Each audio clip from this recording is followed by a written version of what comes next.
Greetings. This is my first video ever, and I guess it's my intro to the vinyl coalition, the vinyl community on YouTube. I've been watching a lot of you guys for a couple of years. I haven't had a lot to say. Recently, or more recently, I've gotten interested in some of the obscure stuff that's being found, especially in the $1 bins. And today I was going to go and make a video, and I thought to myself, well, get your system finished, finish what you're doing, and then you can make a video after. And I said to myself, how could I show these folks that I'm serious? Everything's scripted and set up, and I thought about my religion, and I decided that unscripted might be the best way to go. And when people have things that are all set up and everything's all done up wonderfully, and you'd bring somebody new over to your house, you wouldn't bring them into your house when it's messy. You want everything set in its place and it's just been dusted and vacuumed and cleaned. And I feel like I know a lot of you guys. I've conversed with Mr. Hall of Fame a bit, although he doesn't know me, as this username, because I wanted to segment my YouTube stuff. I've got various interests covered by another account, but this one is I'm really gonna stick to the vinyl stuff. And so I thought to myself, as I'm putting things together today, I thought to myself, nothing better than to show everybody out there just how screwed up my situation is right now. So I couldn't help but do it. It was like, all the reasons why I should not bring you guys in on this today, because it was just, everything has been so screwed up. Everything's torn apart, and like I said, I'm gonna roll the dice and show you the real deal, what really happens in the Gumby land, okay, so to speak. And that's what I'm gonna do today. I'm gonna show you all of it.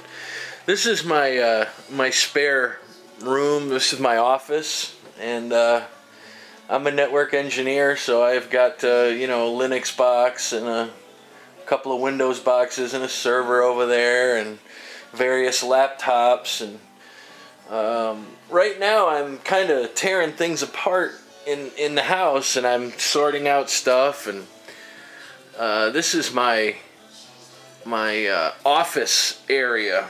So I've got a little system set up in the office here. And these speakers in the back, these guys here, those are Sound of Music from the 60s there. I've got my old Signets, and those have been fully cat customized.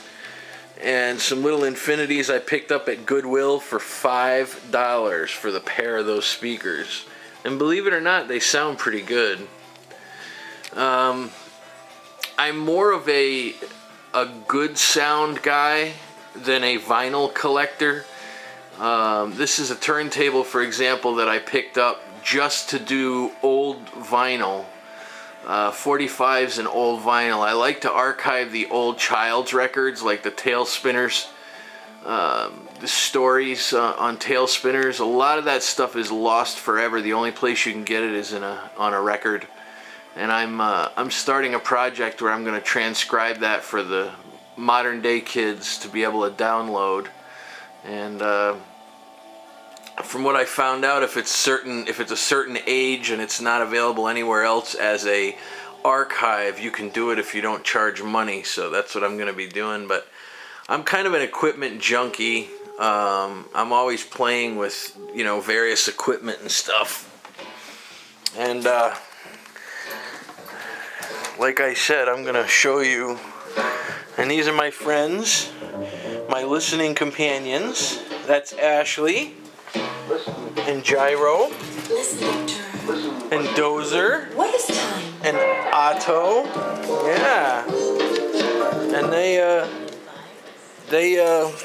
they listen to a lot of records with me and my wife.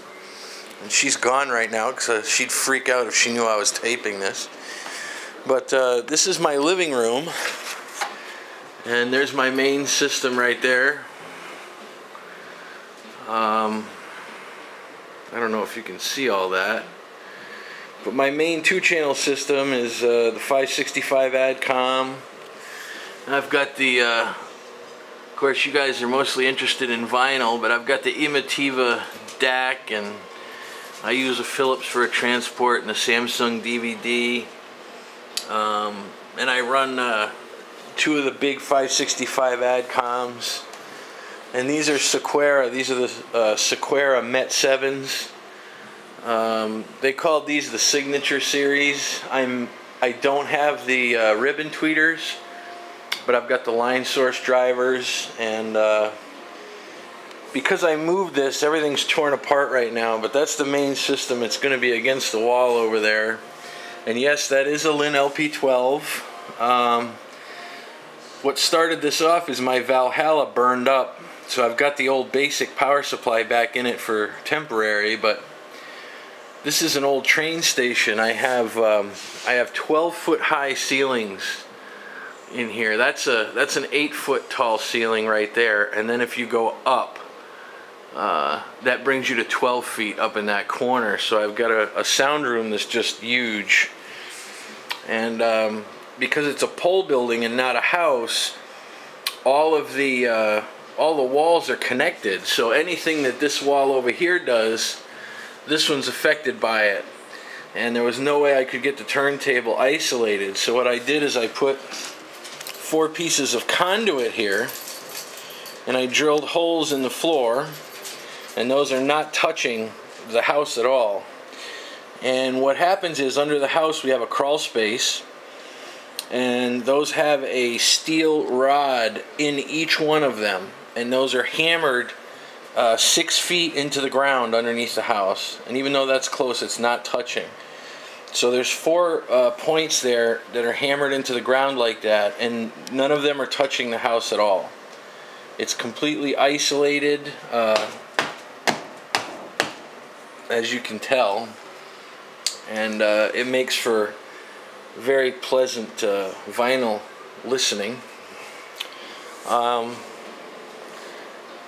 My collection, as far as it goes, I don't know that I'm a record collector. Here's my case that I had. I made for myself. All of my vinyl is, it's got to be something that I really actively like. You know, if it's just background music or whatever, I will, I'll use that from a disc, or even, you know, one of the streaming services. I do have a squeeze box, and I use that quite a bit. So I'm kind of I've got some pretty obscure stuff, but a lot of mainstream also. And my wife's into Sting a lot. I like Stan Rogers quite a bit. I like Cat Stevens. Just like I said, a lot of the mainstream stuff. I'm very into Windham Hill. Pretty much any Windham Hill record, I like it. I love Shadowfax. All the way back, Alan Parsons. You know, people talk about you know, Kurt Cobain dying and how bad it was, and Eric Wolfson, I think, was one of my greats. And it's really good to see all you guys as I flip through these. It's really good to see all you guys having some jazz in your collection. You know, you're not just one I guess it's one genre. It's really good to see all the different styles that you're enjoying and seeing them together. That's a really good thing to see. I've got some pretty obscure stuff also. I've got a lot of the masters, and I love Steely Dan. I'm a Floyd head also. Love Andreas Vollenweider. I've got some of the old original stuff. One of my favorite albums of all time right there, Caverna Magica. And like I said, Alan Parsons. I've got everything they ever did. But anyway, I've got a lot of this stuff to show you. But like I said, I'm not really a... if I don't listen to it actively and I don't really like it, it won't be in my collection. Some of the stuff I'll have 2 or 3 of if I really like it. But collect just for the sake of collecting, I won't do it. I even like some comedy. If it's on vinyl and it's a comedic disc, I may actually have it. I go through a lot of equipment. Not that I buy and sell that much, but I definitely experiment with it. Here's a prime example. I think that there's some folks that can benefit from what I have to share with the vinyl community. A lot of people. One of the things I noticed is a lot of you folks, you don't get all you could out of your sound systems. And I've heard several times, I've heard people say, you know, I'm not an audiophile. Well, being an audiophile and spending $1,000 on a pair of interconnects or something like that, that's certainly one extreme. But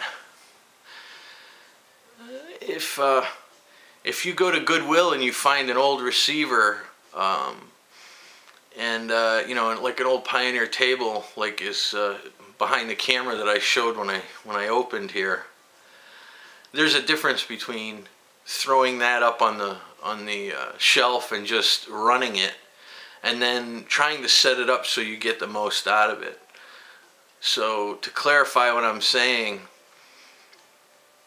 you can go out and buy a musically satisfying playback system for $100. I've done it for folks several times. A lot of it's in the setup. You know, is it set up correctly? Is your cartridge aligned right?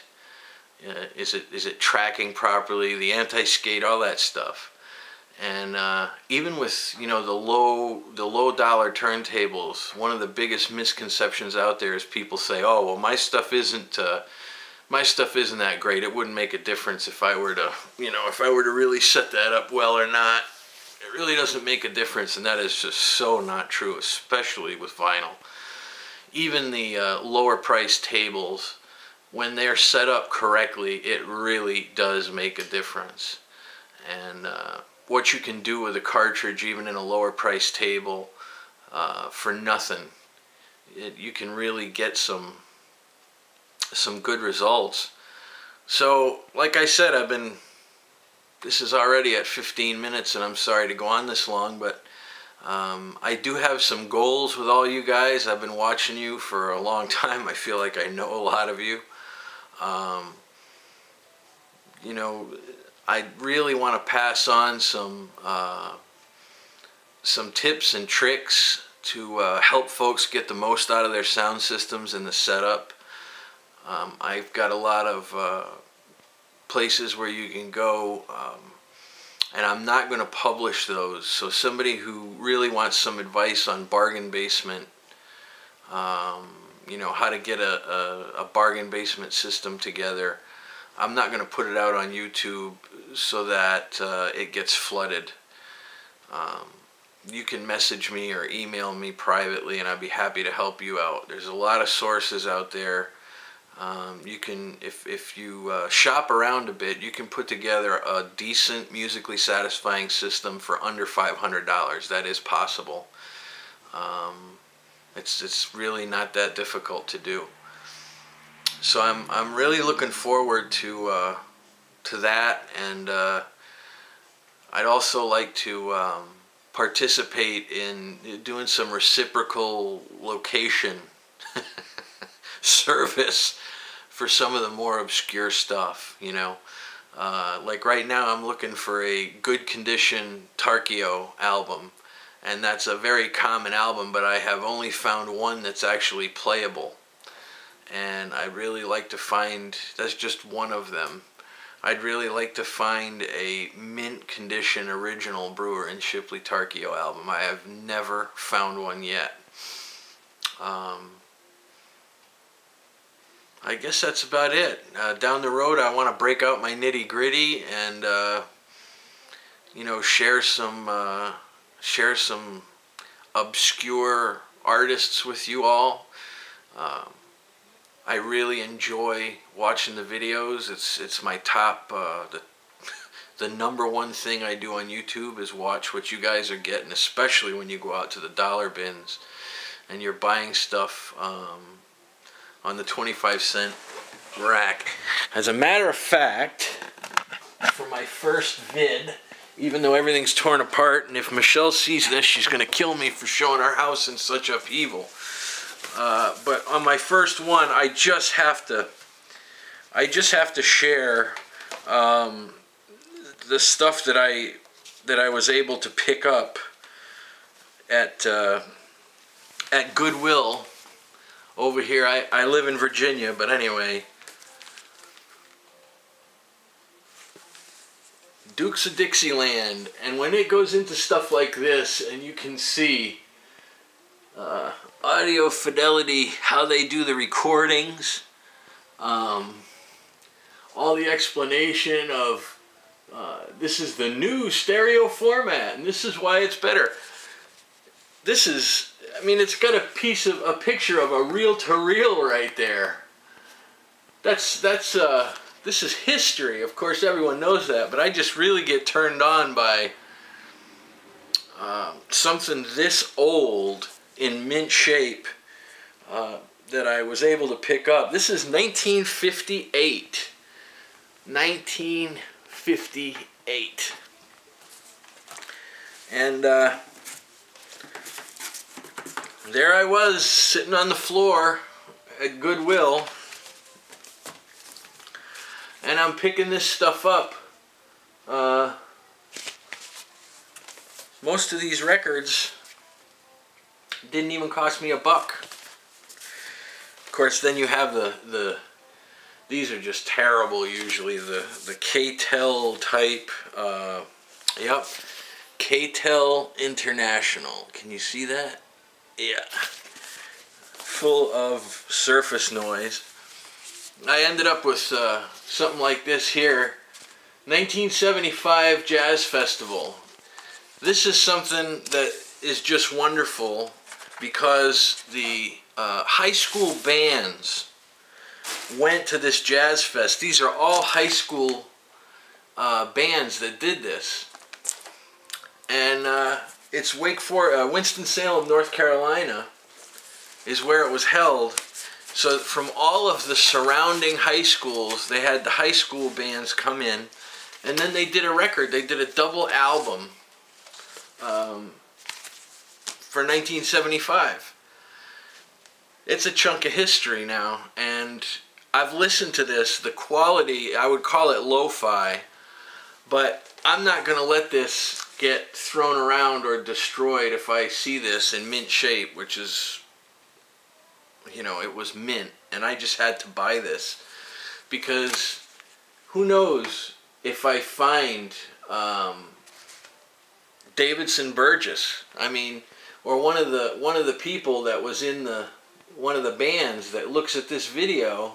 I have this, so I'm really digging on that. Same thing with an album like this, if it's really mint. Glenn Miller, you know, it's where is this from? This is I don't know where this is from or what year it is, but it's old. It's a reissue, and it's even the reissue is old. Sometimes you run across something like this in the bin, and usually these are trashed, but this baby is pretty sweet right here. I don't know if you can see it, but it's got some handling marks on it, but somebody took very, very good care of this album. And of course, this will get nitty-grittied, and I'll pop it in one of the good sleeves to keep it in as good a shape as possible. But I was able to find, I had pretty much picked it out. I was able to find some good stuff at my local Goodwill. I found Jesus Christ Superstar. And not only did I find the record, but it's got the insert too. So I've been grooving on that, but Michelle just got home, and I don't want her to know I'm making a video. So I'm gonna rock and roll, but keep the needle in the groove, guys. I'll talk to you more as time goes on. See you later.